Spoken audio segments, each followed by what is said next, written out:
So I don't know what day it is if Shamavi Mahmoud would create 2 times a day, but first session was okay, nothing special. But second session, I had a little bit of like, when I was paying attention here, I had a little bit of um, like it was like some peaceful state, like not a peaceful state, but there was some joy that was like starting to expand a little bit. I didn't understand it. I honestly think that you're not logically supposed to understand any of it. You're just supposed to do the practice, and then it sort of happens. I don't get it. And then Sadhguru, like, he's weird. Like, he's kind of like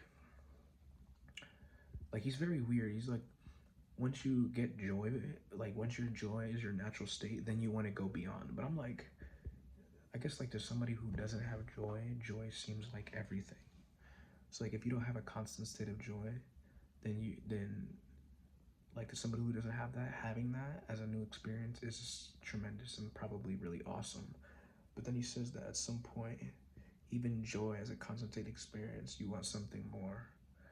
But it's sort of interesting though, because if you have a joy as a concentrated experience, then to go and seek more, it's a fun adventure. It's no longer really suffering to a degree, you know what I'm saying?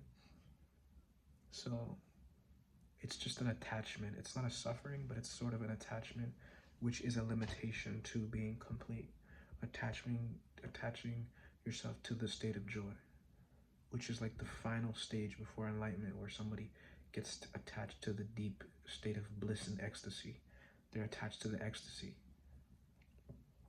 which is addicting ecstasy. Who wouldn't want to be sitting in that for a little bit? That shit's probably different, bro. But I don't understand it, you know? I don't understand it, and I don't think it's my business to understand it. I got taught and given the technique, Shami Mahmoud Kriya, I got initiated. So I guess the idea is just to keep watering the plant and not really pay too much of how it works, but it fucking works. Look at this reality. It doesn't make any fucking sense at all. Like, there's a thing called a guru who can initiate you into something called a kriya, and if you do this sequence of steps and don't expect any specific result, then it kind of works. It's a shit. What the fuck? This doesn't make any sense. In and of itself, it doesn't make any sense. But then there's a whole system of it making sense. Even life in itself. I got a computer, a phone. I have a name. I'm in a an apartment. If you look at it, okay, yeah, this is human life. But if you really look at it, what the fuck is this? It doesn't make any fucking sense. It's so weird, bro. It's like, look at this existence. And then like there's tools to understand the truth of it. Just like, what the fuck is this, bro? What the fuck is this, bro? It doesn't make any sense. And I don't think it ever will. Life makes absolutely zero sense. And I don't know, but apparently there's tools to reach certain levels of like people came before us and they've unlocked certain things. And I don't know, it's weird. I just spawned here and then I don't know. My goal is just do the Shamavi Mahmoud Kriya 2 times a day. And I'm also doing a visualization 1 time before bed, before sleep. So I'm doing that. So that's basically it. I'm not expecting any particular result. I did notice that today I was awkwardly thinking about my goal. Like it was just like coming in strong, but like sort of like a tingly feeling. It was weird. Maybe it was, I don't know. Maybe it was the cause of doing it before sleep, but I don't know. We'll see. But what else? Anything else I want to say? Let me think.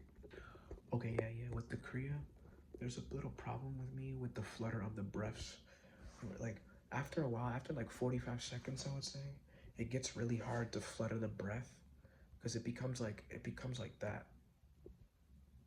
Like it becomes right, but you're supposed to do it like this for like 2 minutes 30 seconds or some shit. Like 2 to 3 minutes. You're supposed to keep fluttering it like this. About 4 times or like this. 4 times per second. It's very tough. I don't know how to build the strength for that. It's fucking hard, bro. It doesn't make any sense to me. But that's the one thing I have a problem with. And I guess the chanting, I probably do it a little bit too long. It's hard to keep track of it in my head. But as I go, I'm still new to it, you know. But to say that this doesn't work, it definitely works, and it's a different type of working. It's not the same as Ishakriya or Miracle of Mind, which those kind of give you like a sort of clearness of the mind. This shit kind of gives something beneath it. That's what I'm noticing. Can't logically explain it. That's what I'm noticing. But tomorrow, my goal is to go to the gym and run 2 miles. Yeah, go to the gym, run 2 miles. That's my goal for tomorrow, and then do the Kriya 2 times a day, that day, and then yeah, and then before going to bed right now, basically assume the feeling of the wish fulfilled of my goal, and just do that until the 40-day mandala, all those things, and then once I get to the 40-day mandala, I want to do Shamima Mudra Kriya once, maybe a couple days, maybe 2 times a day some days, but then I wanted to Shamima Mudra Kriya first in the morning, and then I want to try like Isha Kriya second thing to see like, and then do that for a couple days to see like what it does to me, like if it pairs it well with the energy Kriya, like if it does it, like that's a good pairing. But we'll see. I'm not sure. I'm just experimenting with stuff. My back is still hurt, but it's getting a little better. Like the upper and middle back is a little better. The lower back is a little better, but it's nothing significant. I just have to keep practicing, and like Sadhguru said, don't expect anything. Keep watering the seed. Keep planting the seed. Keep watering it, giving it sun, and not digging it up every second or so. And eventually, he says that the Shamini Mudra Kriya sort of blossoms at the right time. So you might go like a year with nothing, but it will blossom in the right time. And it's not necessarily experience, but it will blossom in the right time. So my goal is not to worry about what's gonna happen. My goal is just to do it every single day, 2 times a day. And as far as the illogical things, that's not my mission. That's Sadhguru's mission, or the illogical grace of the universe mission. It's not me. And that's all I have to say.